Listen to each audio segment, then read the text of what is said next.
Bienvenidos a Coordenada 28. Hoy nos acompaña Javier Meléndez Cardona, agricultor, activista y presidente del ejido Ojo de la Casa en Samalayuca, Juárez, Chihuahua, que ha vivido en primera línea la crisis del agua en nuestra región. Conducen Paco Calderón y Pepe Pereda. Así que súbele al volumen, sírvete un sotol, un tequila o un café, que ya estamos ubicados. Esto es Coordenada 28. Comenzamos. Antes de entrar en materia, si te gusta la idea de entender el mundo desde el norte, dale clic al botón de seguir o suscribirse. Es gratis y nos ayuda a que este proyecto crezca. Muy bien, nos preguntamos quién se está robando el agua. ¿Qué tanto pleito para esta agua?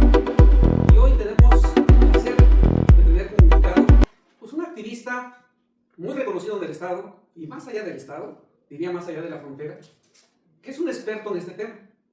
Javier Meléndez Cardona. Mucho gusto, Javier. Bienvenido, Javier. Gracias por la invitación. Aquí estamos a la hora. Por acompañarnos. Sabemos que ahorita están tomando los puentes, te tomas una pequeña pausa, pero el tema es de alto interés.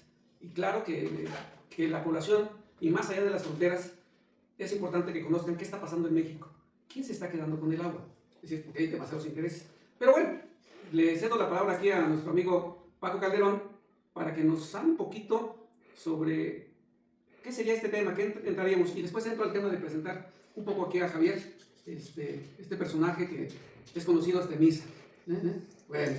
Gracias, ya dijiste mi nombre, yo te presento, Pepe Pereda, parte integrante de Lex Vision Strategy, que es la filial, la empresa que nos está permitiendo hacer este podcast y tenerlos entrevistados. Javier, eres una persona que ha logrado un gran reconocimiento en la comunidad, tu apego a la tierra y ahora tu lucha por el agua. El tema es vasto porque además el tema es de actualidad en este momento. El día de ayer precisamente se acaba de aprobar en Cámara de Diputados la iniciativa que mandó el Poder Ejecutivo para reformar la Ley de Aguas, una ley con la que ustedes han estado manifestándose en oposición porque consideran que hay aspectos importantes que no les benefician, sino que perjudicarían al esquema jurídico de tenencia del agua tal como se tiene hasta este momento. Javier es una persona de arraigo en la comunidad, es un productor de Samalayuca, pero también es líder de causas. Y en este momento, una de las causas, además de la producción agrícola, es el agua, mi estimado Javier. Y para que no haya temas de que eres un bot y que, como dicen por ahí, minimizan la protesta, porque dicen que son unos pocos y que los demás son granjas de bots, aquí tenemos a Javier Meléndez Cardona. Él es la persona de quien estoy hablando, no es un bot, es real, de carne y hueso, hasta con sombrero y toda la cosa. Y Pepe, mejor que tú, nadie para dar la introducción de nuestro invitado. A ver, pero yo tengo dudas. Cabrón, no se siente como bot. ¿Cómo sé que no es inteligencia artificial? No, mira, el sombrero. ¿Seguros? A ver, ¿sí? Porque hay que empezar a reconocer la inteligencia artificial. Fíjense nada más, ¿se han preguntado alguna vez quién controla el agua que llega a nuestras casas? Porque a lo mejor no lo percibimos.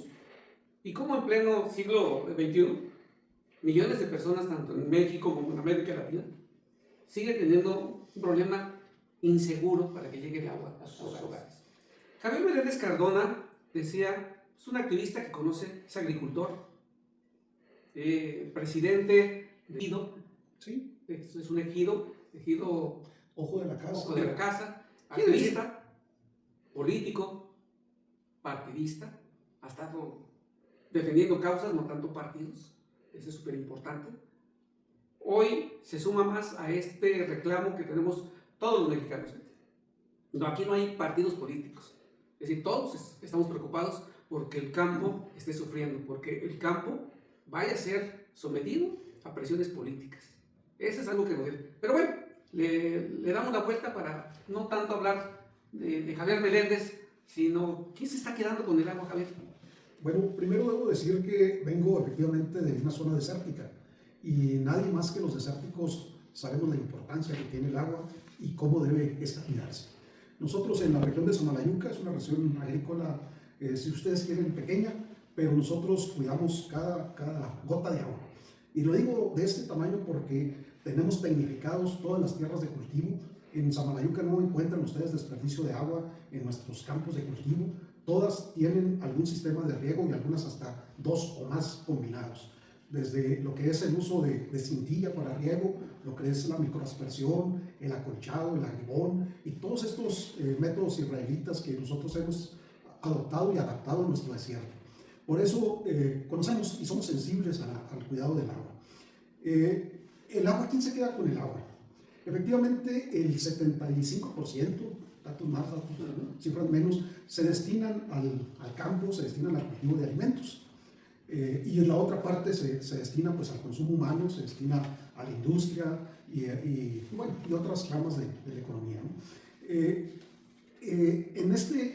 Estos porcentajes nos indican que el asunto del agua en el campo sí es un tema que debe abordarse y sí, de alguna manera, celebramos que haya una atención en cuanto a qué vamos a hacer con el agua y que este recurso debe estar a disposición primeramente del consumo humano. Esto no diferimos en nada con ninguna de las propuestas.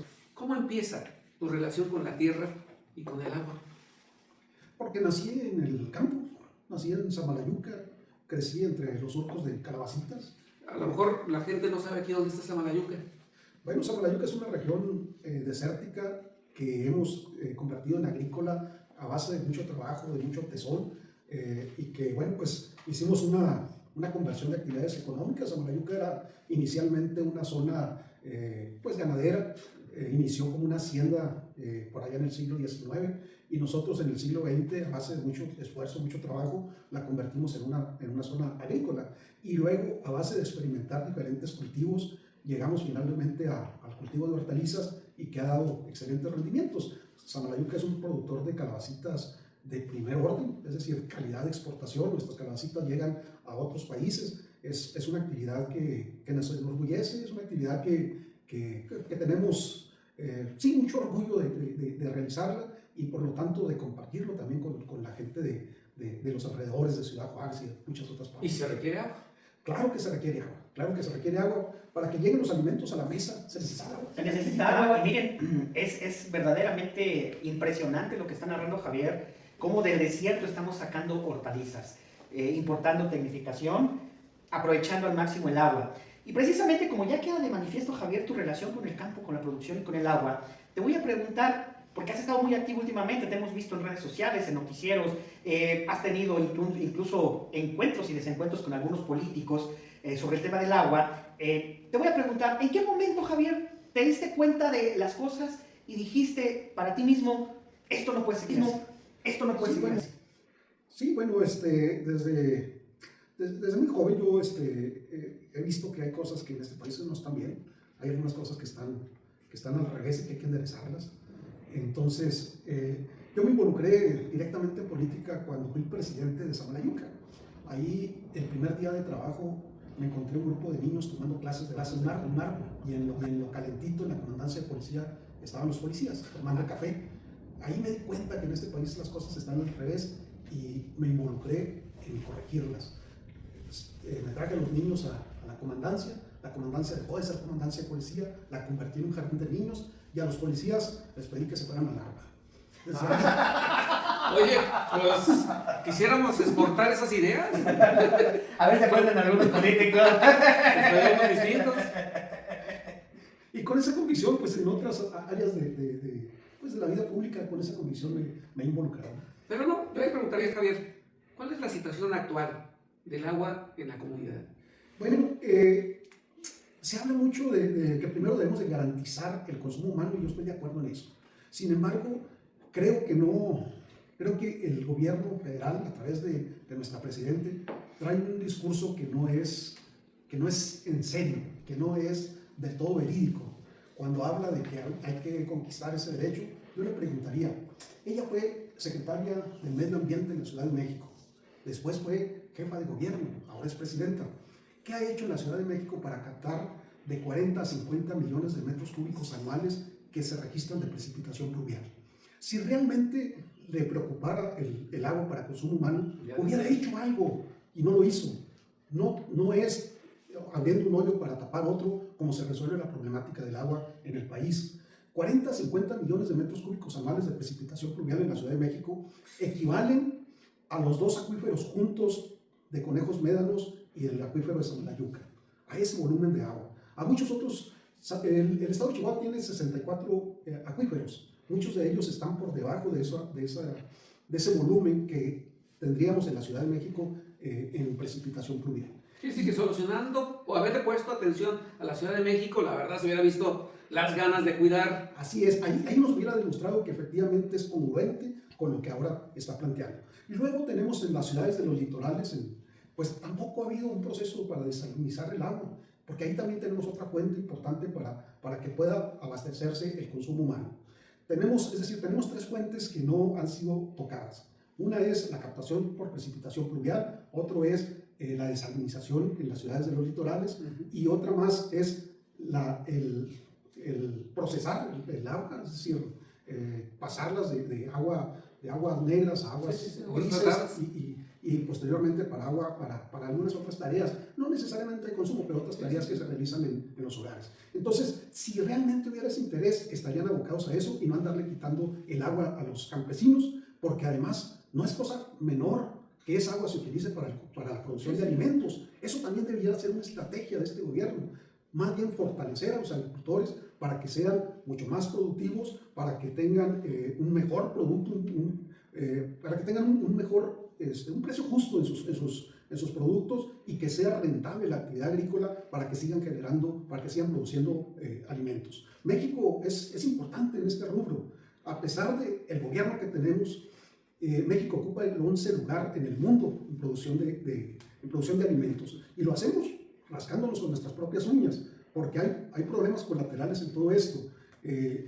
Lo hacemos sin créditos bancarios. Solamente el 2% de los agricultores del país tienen acceso a los créditos bancarios, y muchas veces tenemos que endeudarnos, tenemos que empeñar el tractorzote y la tocotota, como dice la presidenta, para poder costear algunos gastos pues de insumos, de pagar la nómina, etc. ¿no? Entonces, este discurso de que le preocupa mucho el agua como consumo humano, yo lo pondría en duda.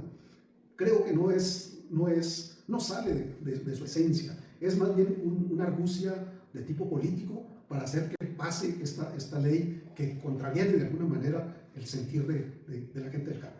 Javier, te escucho hablar sobre el tema, y entonces siento que hay desde la cabeza en el gobierno federal el ánimo de evadir al crítico o la crítica, darle la vuelta, desacreditando a quien se inconforma, porque eres claro al decir qué obras se necesitan para tener mejor captación de agua, para dar tratamiento al agua, para que haya un líquido vital más disponible para todos, que ese es el discurso por lo menos que nos ven.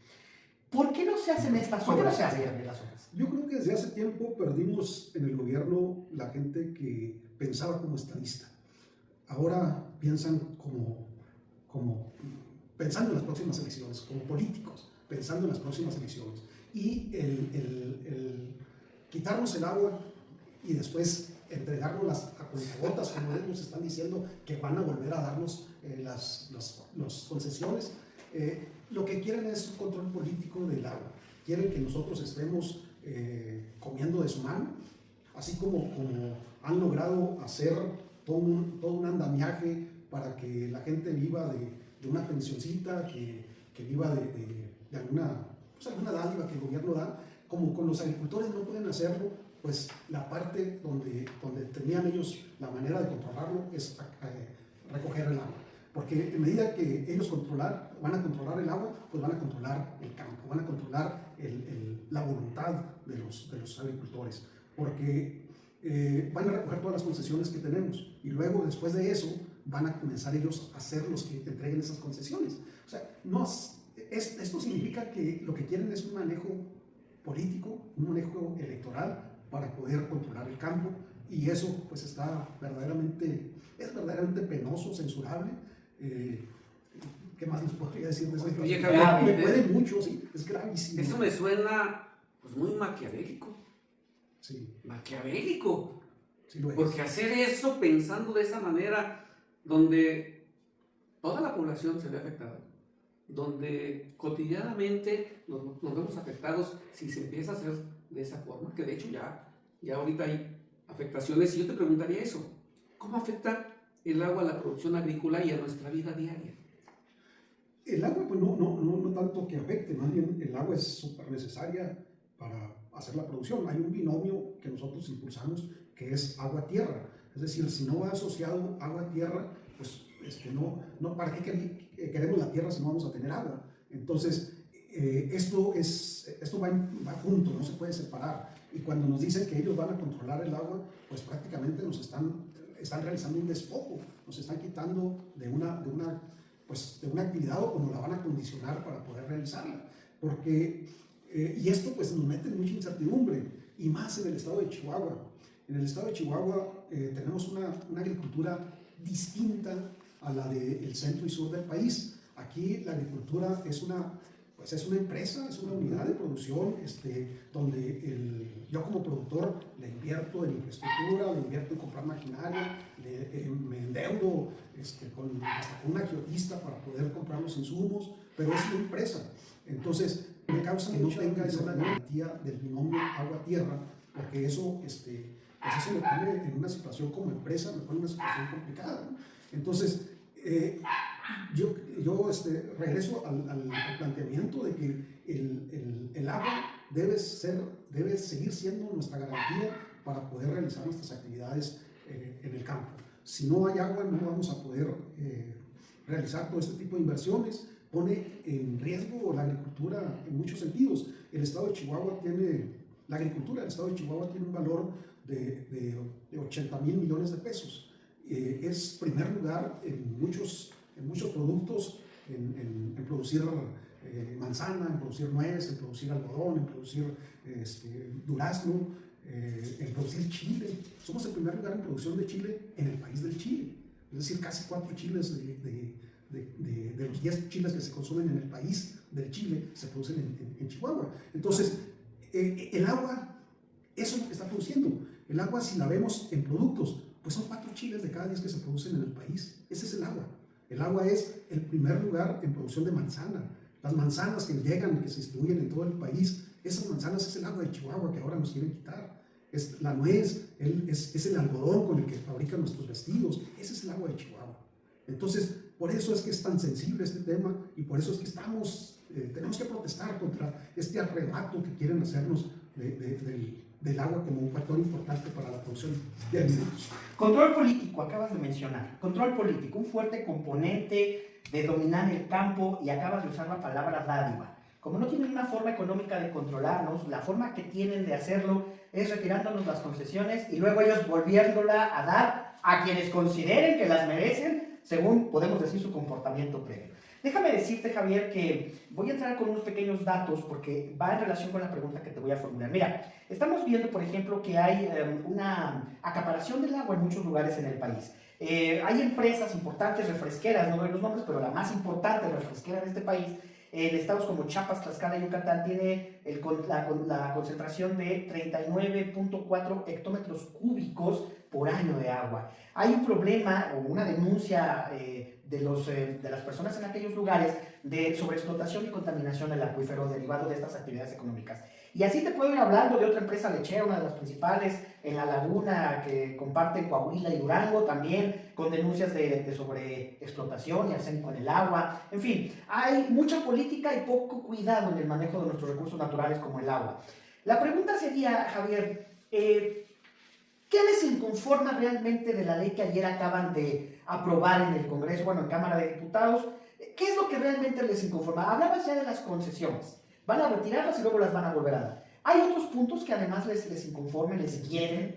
Sí, bueno, una de ellas es que el agua, lo que decíamos ahorita, el binomio tierra-agua, que esas concesiones no se pueden heredar. Es decir, yo recibí esa concesión de parte de mi padre, y la tierra y el agua. Entonces, pues ahora voy a poder heredarle a mis hijas la tierra, pero el agua no. Porque el agua, pues hay alguien en la Ciudad de México a 2,000 kilómetros que es la que va a determinar si le dan agua o no. Entonces, lo que yo coincido con ellos, con el gobierno central, con el planteamiento es que no se deben de sobreexplotar los mantos acuíferos. Estoy de acuerdo, que al contrario debe haber medidas que le inyecten agua al subsuelo en lugar de estarle sacando más de lo que es su capacidad. Entonces, ahí sí estoy de acuerdo, pero el marco normativo antes de la aprobación de esta ley da para eso y no le han querido entrar. Es decir, hay sobreexplotación de mantos acuíferos en algunos lugares, pues tienen la Comisión Nacional del Agua, nada más que tienen 5 inspectores para todo el estado de Chihuahua. Okay. Y luego está plagado de corrupción. La Comisión Nacional del Agua está plagada de corrupción en los sexenios anteriores, en el anterior y en este. Y el marco normativo es para que le hubieran entrado y hubieran hecho una verificación de qué pozos están debidamente registrados y cuáles no. Pero no lo quieren hacer, no lo hicieron por la corrupción que existe en esta comisión y no necesitaron una ley. O sea, no funcionó el pañuelito blanco. No. Aquí no funcionó. No es cierto el pañuelito blanco aquí. Está muy percudido. Se empieza a poner caliente las cosas y la verdad es que hace calor y a la calor se combate con una sola cosa.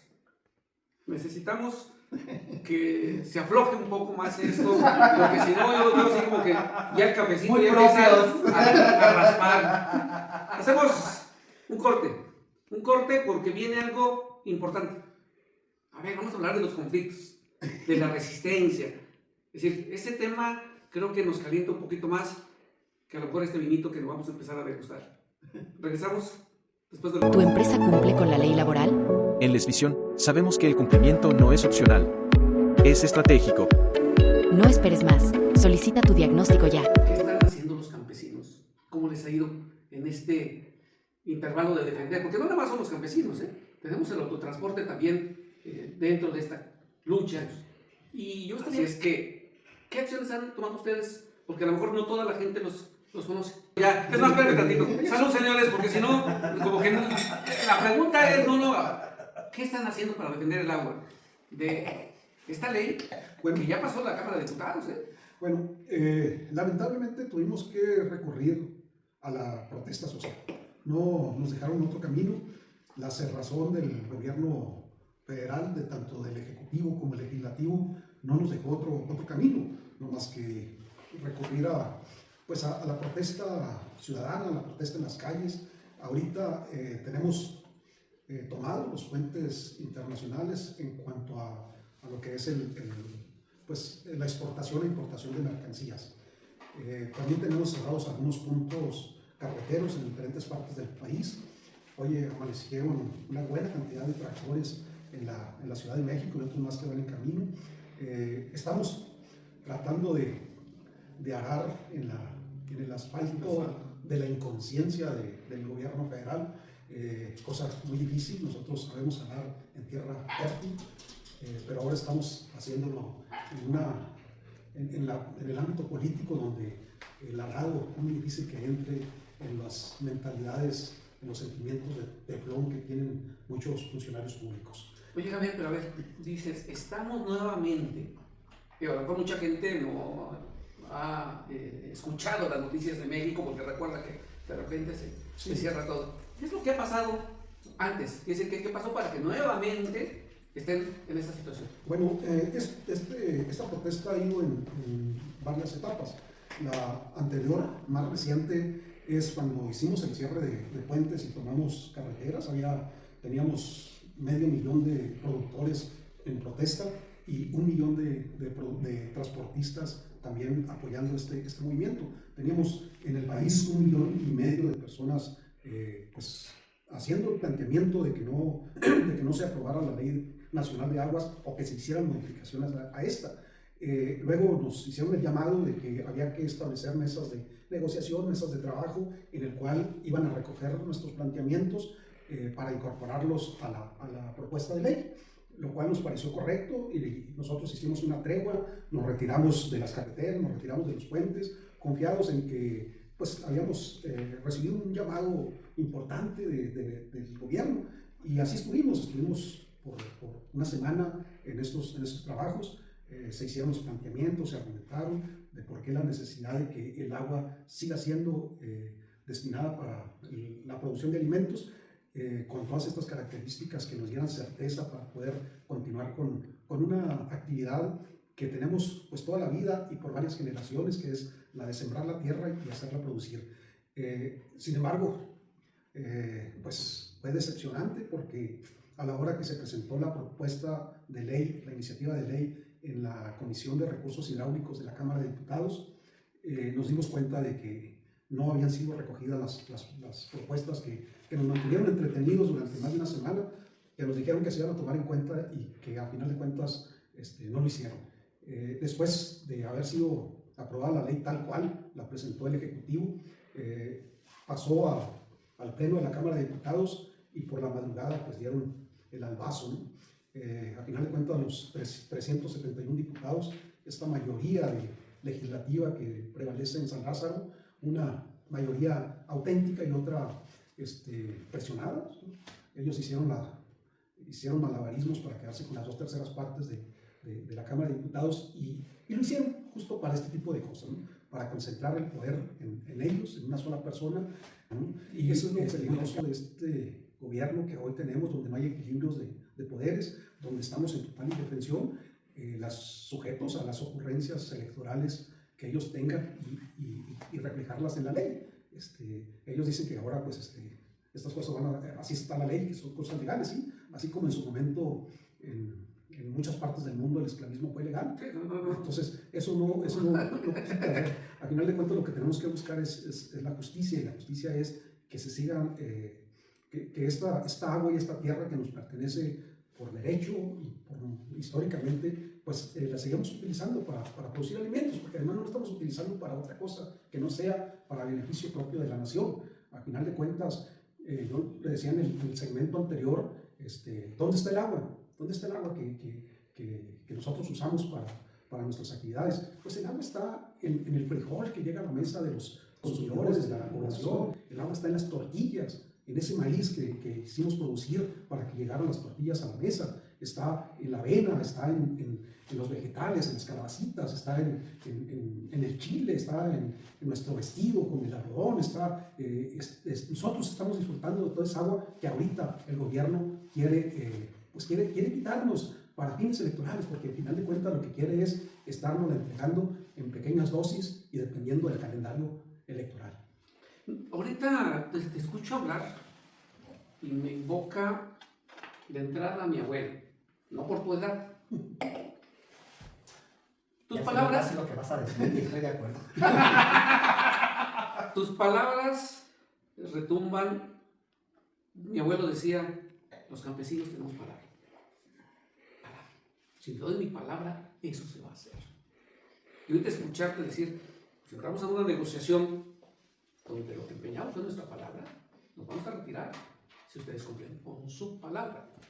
Y la sorpresa es esta, la que nos está diciendo que el grueso de la población no sabe por qué.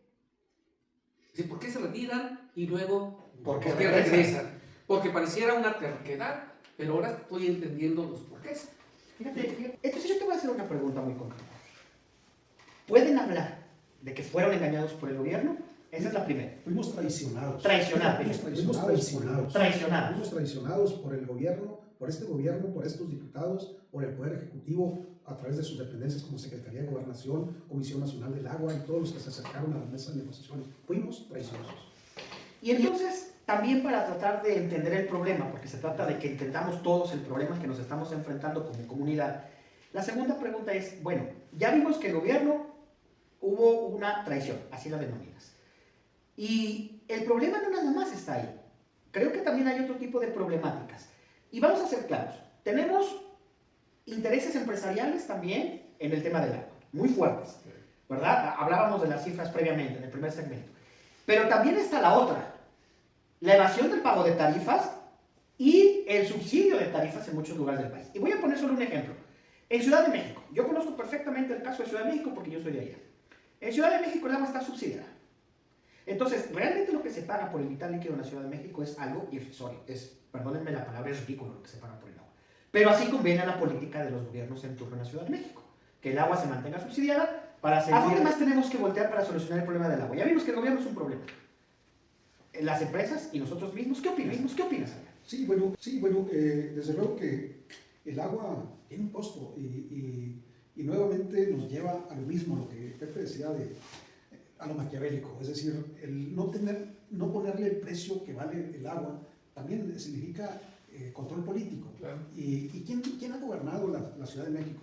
Pues ellos, los mismos que ahorita quieren recoger todas las concesiones que tenemos en el país del agua, son los mismos que han gobernado la Ciudad de México. Muy estrictos con quién, muy estrictos con nosotros, pero son, en la Ciudad de México están prácticamente regalando el agua y que esto no debiera ser, porque esto tiene un costo de bombeo, tiene un costo de entubar, de hacerla llegar hasta los hogares, y que ni siquiera lo que están contribuyendo con el recibo está cubriendo esa parte, ¿no? Mucho menos el costo del agua. Entonces, nosotros que hemos estado pues, trabajando, costeando, porque además quiero decirles que hay un programa de gobierno federal que se supone que debería de apoyarnos con el costo del agua, que es el PEGUA, por las siglas, así, que es un programa para poder ayudarnos con la tarifa eléctrica, porque es muy costoso estar bombeando el agua, es muy costoso, hay que pagar un recibo de luz muy alto, y que esto se indexa a final de cuentas a los costos de producción que nosotros tenemos,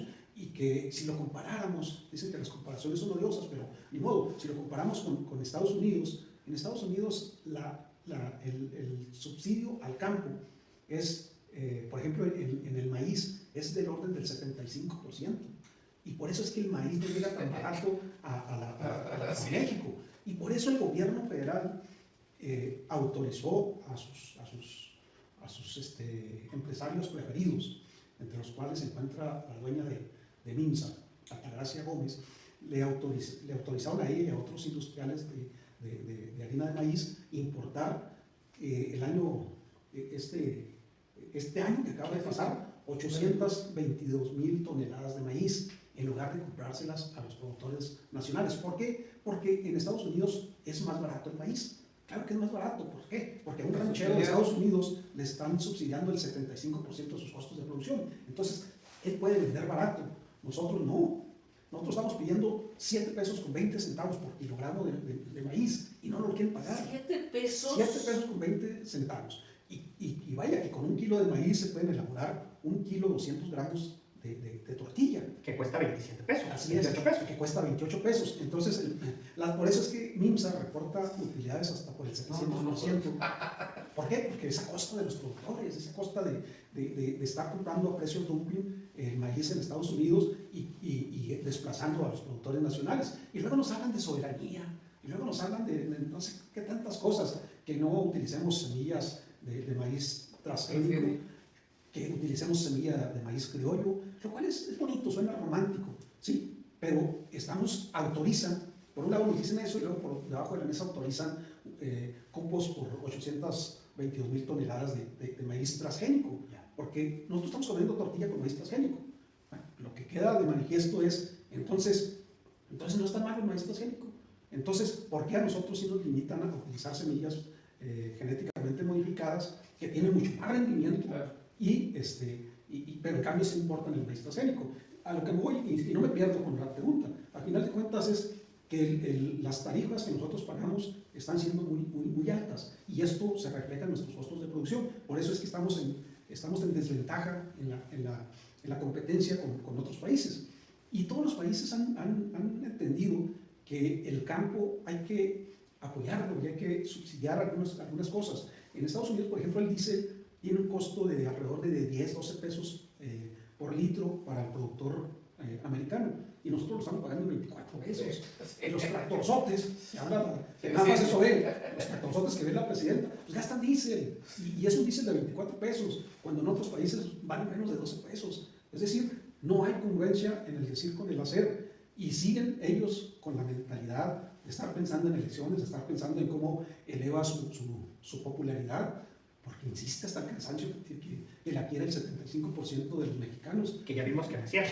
Yo creo que no es cierto, pero bueno, pero bueno, a ellos les interesan mucho las elecciones y siempre están pidiendo ese tipo de cosas, y no les interesa realmente echarse un clavado, resolver el asunto de la productividad, el apoyo a los campesinos. A ellos les valen soberanos comino. Ellos lo que quieren es cómo le hacemos para que esos de la clase media, esos aspiracionistas, esos fifí, cómo los hacemos que bajen un poco el nivel de vida para que puedan seguir dependiendo de nosotros, para que dependan de nosotros y ahora sí condicionarlos, y para que puedan votar en las siguientes elecciones y elevar la popularidad de los gobernantes. ¿Qué te estás pensando mal, Javier? ¿Qué terrible? ¿Qué opinas? No.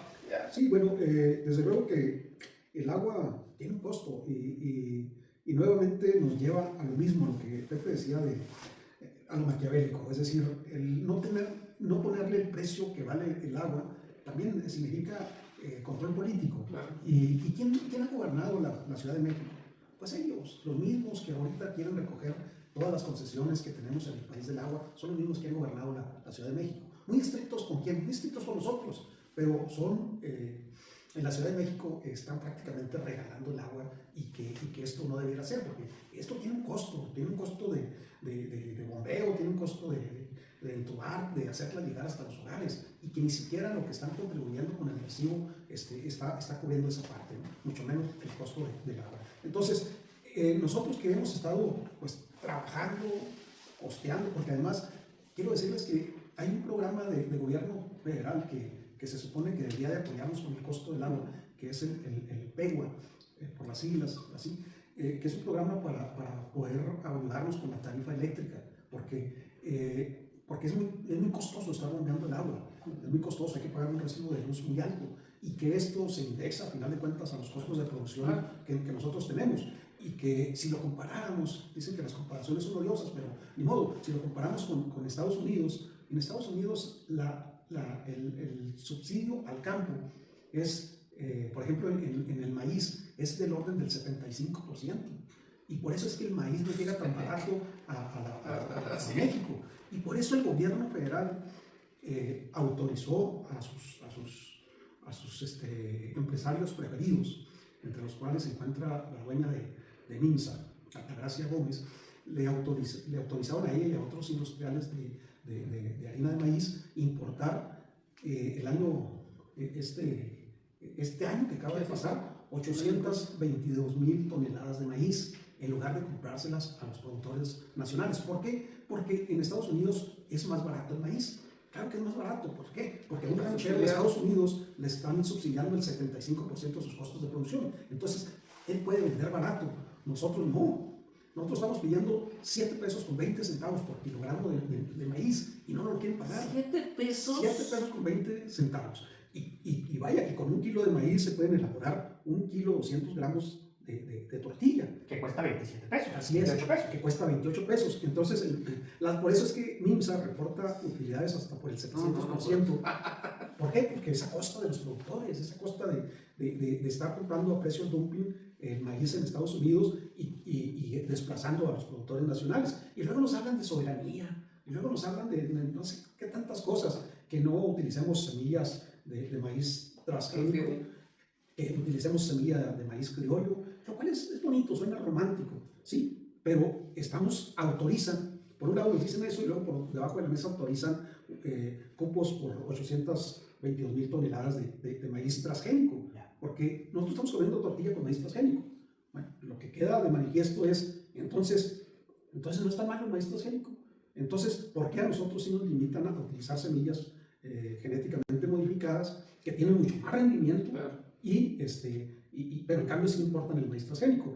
A lo que voy, y no me pierdo con la pregunta, al final de cuentas es que las tarifas que nosotros pagamos están siendo muy altas, y esto se refleja en nuestros costos de producción. Por eso es que estamos en desventaja en la competencia con otros países. Y todos los países han entendido que el campo hay que apoyarlo y hay que subsidiar algunas cosas. En Estados Unidos, por ejemplo, el diésel tiene un costo de alrededor de 10-12 pesos por litro para el productor americano, y nosotros lo estamos pagando 24 pesos. Y los tractorzotes, que nada más eso ve, los tractorzotes que ve la presidenta, pues gastan diésel, y es un diésel de 24 pesos, cuando en otros países vale menos de 12 pesos. Es decir, no hay congruencia en el decir con el hacer, y siguen ellos con la mentalidad de estar pensando en elecciones, de estar pensando en cómo eleva su popularidad, porque insiste hasta el cansancio que la quiere el 75% de los mexicanos. Que ya vimos que no es cierto. Yo creo que no es cierto, pero bueno, pues pero bueno, a ellos les interesan mucho las elecciones y siempre están midiendo ese tipo de cosas, y no les interesa realmente echarse un clavado, resolver el asunto de la productividad, el apoyo a los campesinos. A ellos les valen soberanos comino. Ellos lo que quieren es cómo le hacemos para que esos de la clase media, esos aspiracionistas, esos fifí, cómo los hacemos que que bajen un poco el nivel de vida para que puedan seguir dependiendo de nosotros, para que dependan de nosotros y ahora sí condicionarnos y para que puedan votar en las siguientes elecciones y elevar la popularidad de los gobernantes. Estás pensando mal, Javier. Qué terrible lo que dices. No. A ver, Javier, ¿cuántas mazorcas hay en un kilo ¿Cuántas mazorcas serían en un kilo, más o menos, de maíz? Mazorcas. Sí, para tener una idea. Es decir, estoy hablando, quiero pensar que si yo ahorita voy al Parque Borunda, ¿cuántas mazorcas son las que salen en un kilo? Porque el precio que yo pago por un elote, por un esquite, por un vaso, es alrededor de entre 50 y 60 pesos. Ay, caray. Por eso. Y es que cuando te escucho que ustedes su máximo son 7, yo digo, caray. Entonces, ¿quién está llevándose el resto? ¿Quién gana? ¿Quién gana? Sí. Y no, para un kilo van a depender mucho de la variedad, va a depender mucho de la genética que tenga. 3, 4. Pero más o menos así puede ser de 4 a 7 mazorcas para. Sí, depende del tamaño y demás. Sí, así es. Pero entonces de me va las diciendo. carreras que tenga cada mazorca, va a depender de muchas cosas. Pero digamos que entre 4 y 7. Vamos a irnos a lo pequeñito, 4. 4 elotes. Entonces estamos hablando de 5 por 4. 200 pesos. 200. Cuando ellos piden 7.50. Sí. Vamos a quitarle los insumos de lo que puede ser mayonesa, puede ser crema, el chilito, Limón, el costo de cocerlo. 100 pesos te gustan. 100 pesos para los 4. Por eso, para los 4. 4 o 5. Y entonces, ¿cuánto se está ganando? ¿Y por qué la razón de no querer pagar un precio más justo? Sí. Quien está produciendo, quien en realidad lo hace. Sí. Ese es el tema, ¿no? Sí, y bueno, con esto de las negociaciones nos llevó a que aceptáramos ya no la pretensión de los 7 pesos con 20 centavos, que bajáramos a 6.50 nuestra pretensión, y de lo cual ellos le pagarían, porque tienen una deuda, el gobierno federal tiene una deuda de 2 años con los apoyos al campo. Caray, eso Ah, yo no lo bien, sabía. A ver, no sabía, no. platícanos eso. O sea, además de todo, el gobierno moroso. Sí, tiene una deuda. Y con intereses hay que pagarle. con los No, intereses. eso no te los van a actualizar, ni con multa, ni con ¿Cómo no? recargo. No, pues ¿cómo? Sí, Saludos, señores. Ya me dio Sí, porque ya me dio estas pena esto. cosas como que... tiene una deuda de 2 años con los productores de maíz. Entonces, en las mesas de negociación se acordó que se pagaría, que se pagaría. Y eso, aunado con los 6.50, iba a hacer que más o menos se acercara a la pretensión de los 7 pesos con 20 centavos. Y ya más o menos nosotros nos damos la palabra de que está bien, pero ellos traicionaron todo. Traicionaron los acuerdos para la modificación de la iniciativa de ley y traicionaron todo. Está claro que no tienen palabra, que no tienen nada que ver con el campo, que ellos creen que lo que se comen, que los productos se dan en los anaqueles de los centros comerciales, no saben que viene justamente del esfuerzo de gente que se soba el lomo todo el año para hacer producir estos alimentos. Hay un tema que está justificando esta reforma a esta ley del acaparamiento. Y se justifica que no es solo empresarial, que son políticos de todos los partidos que se han beneficiado con estas concesiones, principalmente del uso agrícola, que está exento de pago. Por lo tanto, abundan demasiados ejemplos de familias de expresidentes. Citan a Fox, citan a los Monreal y Zacatecas, a los Guillermo Padres en Sonora, a exgobernadores de Jalisco, de Aguascalientes, de Nuevo León. En Chihuahua tenemos ciertos casos. Y obviamente. Que han platicado por aquí de acaparamiento de agua y demás. Una presita en mi pequeño rancho. Y entonces en Chihuahua la concentración de concesiones, pues ha ido en aumento. Los pozos ilegales hay más de 15,000, según denuncias recientes. Y esto ha generado conflictos violentos, denuncias de corrupción, colusión entre funcionarios y grandes... Sí, les doy un dato importante. Yo creo que antes de este dato, yo estoy en desacuerdo con la sobreexplotación de los mantos acuíferos, estoy en desacuerdo con quienes tienen pozos que no están regularizados, y estoy en desacuerdo también con una Comisión Nacional del Agua que, en lugar de estar diciendo estas cosas, debieron haber actuado. ¿Por qué? Porque quien está fuera de la ley pues tiene que actuar. O sea, y el marco normativo de la Comisión Nacional del Agua les daba para haber actuado y haber previsto eso. Entonces, ¿cuál es el problema? ¿Pero qué hicieron? Pusieron al frente de la Conagua a gente que iba a estar beneficiando a algunos políticos, a algunos productores, y que ahora, ahí va el dato, ahora uno de ellos está militando en Morena, que es Alex Levarón. Entonces, hablan del abuso del agua y en su partido tienen a uno de los que estuvo generando este tipo de concesiones para sobreexplotar el manto acuífero. Entonces, o somos o no somos, es decir, ¿por qué me dices que estuvieron haciendo eso si en tus filas están militando personas que debiste haber procesado legalmente por haber abusado, haber cometido excesos durante su administración? Y ahora los tienen militando en Morena. ¿Por qué? O sea, llegando a Morena todo el mundo se purifica, hasta los que han desabusado del agua. Pareciera que sí, y además la respuesta pareciera aislada contra quien disiente. Comentabas que te han dicho políticos encumbrados aquí en el Estado y que nos representan en la Federación, que además están desinformando. ¿Que ¿Por qué desinforman a la gente? Como un reclamo incluso ante el reclamo de ustedes. Sí, bueno, pues es que son los excesos. Ellos dicen que el 1,5 millones de personas movilizadas en el país en contra de la ley de aguas nacionales estamos desinformados y estamos equivocados. Que los que sí saben qué hacen, que sí están bien informados, que sí están actuando en función de la patria, son los 317 diputados de Morena, algunos que ni contacto tienen con el campo, que ni conocen ni siquiera una planta de calabacitas. Ellos sí son los únicos informados y esos son los únicos que tienen la voz y los medios de comunicación y las redes sociales, y son los únicos que están autorizados para estar informando a la gente, ¿no? Que nosotros, los que estamos en contra de la ley de aguas nacionales, cada vez que decimos alguna cosa estamos desinformando y estamos tergiversando. Voy a exponer ciertos temas. Nuevamente, ahora veo una guerra por el agua y una guerra por la narrativa, Javier. Sí, definitivamente. Salud por el agua que hizo este minuto. Bueno, este tema está padre. Los diputados, esos 371 tipos que aprobaron la Ley Nacional del Agua esta madrugada en el Congreso en San Lázaro, pues muchos de ellos son diputados de tómbola, son diputados que metieron su numerito en un recipiente y que alguien sacó el papelito y les tocó ser diputado. No crean que son tan brillantes, no crean que son gente que se dedique a estudiar el tema. Tuvieron un poco de suerte, son diputados por cuestiones de suerte, muchos de ellos. Algunos no saben ni leer. Nos consta. Hay muchos videos en las redes de que no saben leer. No tienen ni idea de dónde están parados. Ellos lo único que saben es ver una cantidad de un cheque que les hacen firmar cada quincena o cada mes. Lo único que saben, que no saben nada. Nada más están en el gobierno, es lo único que nos diferencia de nosotros, ¿no? Porque al final de cuentas, brillantes que digamos, no lo son. Es que hay dos dietas, la dieta de los diputados y la dieta del pueblo de México, que es más reducida. Lo que pasa es que ustedes ven todo drástico.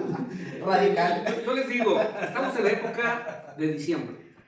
Estamos en la época de la reflexión, donde todo puede ser posible. Así es que les preguntaría, Javier, ¿cuál crees que debería de ser la solución a este problema? Si tú fueras ahorita el que concede los deseos Santa Claus a esos 300 y cacho de diputados, que el pueblo está exigiendo ya una solución a este conflicto. ¿Por qué? Porque está viendo palpable dónde le afecta en su vida cotidiana. ¿Cuál sería la posible solución para que todos saliéramos ganando? Pues la solución es que respetaran los acuerdos a los que llegamos en las mesas.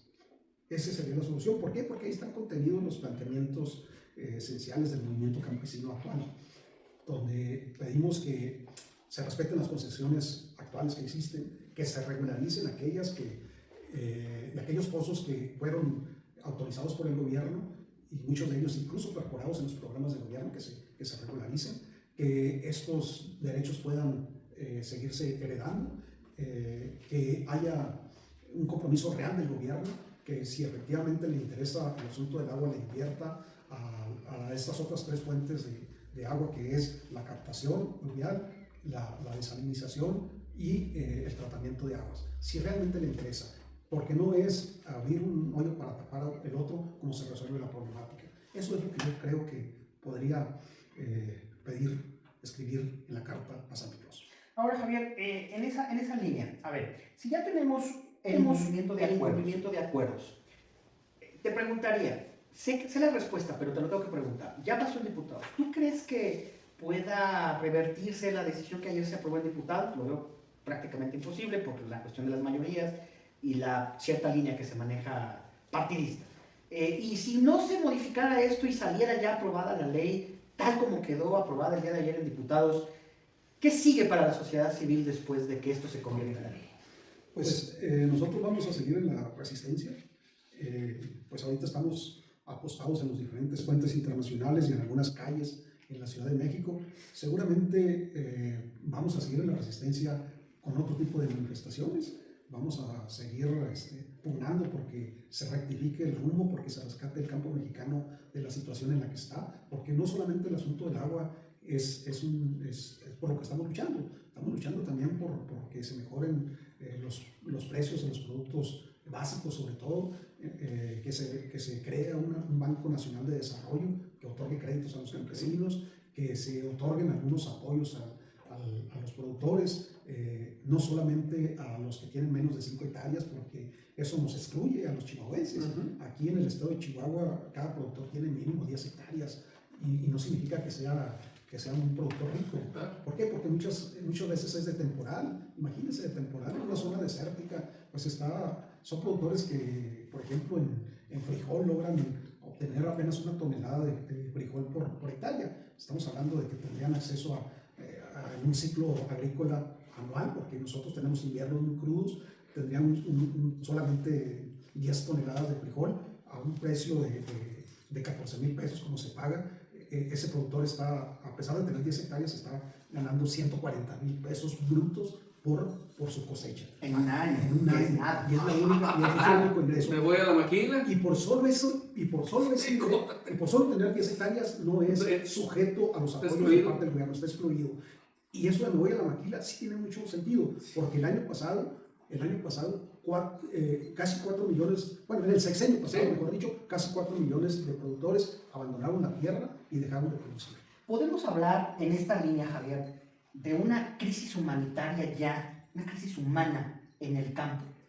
Tenemos una crisis política en el país. Tenemos una crisis política y eso ha derivado en mucha problemática, y uno de los sectores más sensibles pues es el campo. Es el campo y desafortunadamente porque no entiende, porque este gobierno no ha sabido asumir que el campo puede ser una palanca de desarrollo para el país. Ellos no les interesa las cosas que progresen si no tienen el control político, y eso es lo que han estado haciendo. Una vez que tengan el control político, a lo mejor puede haber algunas concesiones graciosas que el gobierno pueda otorgar a los productores. Javier, pues el tiempo no perdona. El tiempo se nos fue rápido. La compañía, el vinito, el café, la plática, la charla. Estos son los temas que constantemente se pueden discutir en cualquier lado. ¿Cuál sería tu reflexión o tu invitación para el resto de los sectores que todavía no sienten que están haciendo lo correcto? O que no es problema suyo. Sí, es que desde ahí, como que otros no me afecta. Que no me afecta. Bueno, primero ofrecerles disculpas a los ciudadanos juarenses por las incomodidades que provocamos al tener que recurrir a la protesta en los puentes internacionales y en las calles. No es nuestra idea afectar a otros sectores de la economía, sin embargo, pues es el único lenguaje que entiende el gobierno federal. No es en contra de los ciudadanos, al contrario, queremos hacer una gran alianza, como existe en muchos otros países avanzados, como existe en Europa, en otras partes donde los productores y consumidores están unidos para poder hacer que haya buena producción y que estos productos lleguen mejor, más sanos y de mejor calidad a la mesa de los consumidores. Este es un asunto que tiene que ver con los alimentos, tiene que ver con las familias, tiene que ver con la calidad de alimentos que estamos consumiendo. Y en esta problemática yo haría la invitación para que los consumidores apoyaran también este esfuerzo, esta protesta campesina, porque a final de cuentas es por ustedes, es por los consumidores también. Un productor, alguien que se dedica, que ha dedicado toda su vida y la generaciones atrás a producir alimentos, no es una persona que tenga maldad en el sentido de querer afectar a la población. Los puentes es el talón de Aquiles de la frontera, es donde nosotros creemos que puede dolerle y puede hacer que reaccione este gobierno, y por eso recurrimos a ello. Pero no, nosotros no queremos estar ahí, queremos estar en nuestra labor, en nuestro campo, queremos estar cultivando la tierra, queremos estar haciendo lo que nos gusta, lo que es parte de nuestra cultura y lo que hemos hecho durante toda la vida. Ahorita estamos en los puentes, esperamos el apoyo que abracen esta causa, porque es la causa de productores y también de consumidores. Lo que acabamos de escuchar no es solo una historia de un agricultor, es el reflejo de una realidad que atraviesa las comunidades enteras de nuestra región. El agua, ese recurso que debería ser un derecho garantizado, se ha convertido en un campo de disputa entre quienes la necesitan para vivir y quienes la ven como un negocio. La voz de nuestro invitado nos recuerda que detrás de cada cifra de sequía, de cada tarifa injusta, hay familias, hay tierras, hay sueños, que dependen de una gota de agua, y que la lucha por defenderla no es solo local, es universal. La pregunta sigue abierta, señores, ¿quién se está quedando con el agua? La respuesta no es de solo un actor, sino de un sistema político que debemos de cuestionar y debemos de transformar, porque el agua nos pertenece a todos, no solo a unos pocos. Gracias por acompañarnos, Javier, en este episodio. Te invitamos a compartir a todos los que nos están viendo. Compartan si les gusta, discutan el tema. Nosotros somos Paco Calderón y Pepe Pereda. Nos vemos en el próximo episodio. Dele like y compártanlo, porque a nuestro invitado lo tendremos frecuentemente para que nos actualice sobre el tema. Lo que nos queda claro es que los campesinos tienen palabra. Nos vemos la próxima. Gracias por acompañarnos en este episodio. Te invitamos a compartirlo, porque cada acción cuenta y cada gota importa. Esto fue Coordenada 28.